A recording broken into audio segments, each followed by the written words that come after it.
So let's talk about a story that sounds completely made up, like something out of a fever dream, but it's 100% true. The 1904 Olympic Marathon in St. Louis, you guys, it wasn't just a race. It was a complete, chaotic, and frankly, hilarious disaster that has gone down as one of the single wildest sporting events in history. And just to give you a taste of the absolute absurdity we're about to get into, look at this. Just read this quote. We'll get to the who and the why in a minute, but for now, just let that sink in. Rat poison at the Olympic Games. Okay, so you have to be wondering, how on earth did things get so bad? And you might think it was just, a series of unlucky accidents. But the truth is, this whole mess was practically engineered from the start. The organizers themselves pretty much set the stage for a perfect storm of failure. For starters, there was the heat. The race was held in the middle of a St. Louis afternoon, and the temperature shot up to 90 degrees Fahrenheit. That's about 32 Celsius. We're talking brutal, suffocating heat. And believe it or not, that was just the beginning of the problems. Right, so the heat alone was bad enough. But it gets worse, because the chief organizer, a guy named James Sullivan, had this theory he wanted to test called purposeful dehydration. Now, this was the very, very early days of sports science, and he actually believed that withholding water would show the true limits of human endurance. So he allowed only one water station on the entire 25-mile course. This wasn't just bad planning, people. It was a deliberate and incredibly dangerous experiment on human beings. And, as if the heat and the forced dehydration weren't enough, the course itself was a total nightmare. It was all on these dusty, unpaved country roads. The support cars and horses were kicking up so much dust that runners were literally choking on it. One guy even suffered internal hemorrhaging from all the dust he inhaled. Oh, and to top it all off, feral dogs would just randomly run onto the course and start chasing the athletes. Seriously. So you're thinking, who could possibly win in these horrific conditions? Well, the first man to enter the stadium and cross that finish line was an American named Fred Lorz. The crowd went wild, they were about to give him the gold medal, but there was just one tiny problem with his victory. Everyone was expecting this amazing story of heroic endurance. The reality was something else. It turns out that about 9 miles in, Lorz started getting cramps. So what does he do? He just hitches a ride in his manager's car. For the next 11 miles, he's just cruising along, waving at spectators from the car. Then the car breaks down, so he just hops out and jogs the last few miles to the finish line to claim his victory. And when he finally got caught, his excuse was almost as unbelievable as what he did. He claimed the whole thing was just a practical joke. Can you imagine?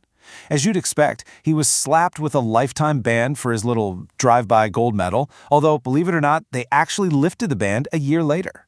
So with Lorz disqualified, the gold medal had to go to the actual first runner to legally finish the race, another American named Thomas Hicks. And if you thought the story couldn't possibly get any stranger, you are so wrong. The story of Hicks's win is maybe even more insane. See, by the later stages of the race, Hicks was on the verge of total collapse. He was exhausted, he was dehydrated, but instead of giving him water, his support crew had a different idea. They decided to give him a little cocktail of brandy, raw egg, and a dose of strychnine. And let's be crystal clear about what strychnine is. In teeny tiny doses, it's a stimulant. In basically any other dose, it's a very famous and very potent poison. Yes, his trainers were literally feeding him rat poison to keep him going. By the end, Hicks was completely delirious, he was hallucinating, his trainers had to physically carry him over the finish line while his legs were still kind of moving in a running motion. He was so out of it, he had no idea he'd won. He actually thought he still had 20 miles left to run. He lost 8 pounds during the race, and doctors said he might have died if he'd been given one more dose. But listen, amidst all the cheating and the poisoning, a true, if slightly unconventional hero did emerge. We have to talk about the fan favorite of this whole crazy story, a Cuban postman named Felix Carvajal. Okay, Carvajal's journey to and through this race was just legendary. He showed up at the starting line wearing his street clothes. We're talking long pants and heavy dress shoes. Another athlete felt bad for him and helped cut his pants into shorts right there on the line. Then, during the race, he got hungry, so he stopped in an orchard to eat some apples, which turned out to be rotten and gave him terrible stomach cramps. So what did he do? He just laid down on the side of the road and took a nap. A mid-marathon nap? And here's the best part. After all of that, the wrong clothes, the rotten apples, the nap, Felix Carvajal still finished in 4th place. This guy wasn't some highly trained Olympian. He was a postman running on pure, unadulterated grit. That, my friends, is peak performance. So what do you get when you throw a cheater in a car, a winner high on rat poison, and a napping postman into the same event?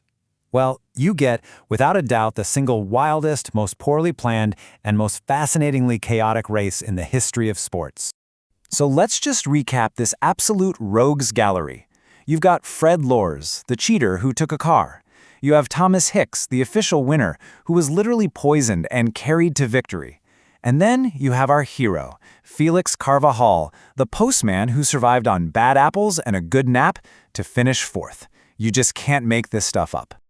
When you look at it all together, the 1904 marathon was so much more than just a race. It was this perfect storm of terrible scientific ideas, shameless cheating, and just pure, beautiful chaos. It's this bizarre, almost comical moment in history that really shows you just how far things like sports science and, basic event planning have come. Which really leaves us with one final question to think about. Was this race just a massive, colossal failure? Or was it something more, maybe a perfect snapshot of human nature itself? Our ambition, our foolishness, and our incredible resilience, all at their most absurd.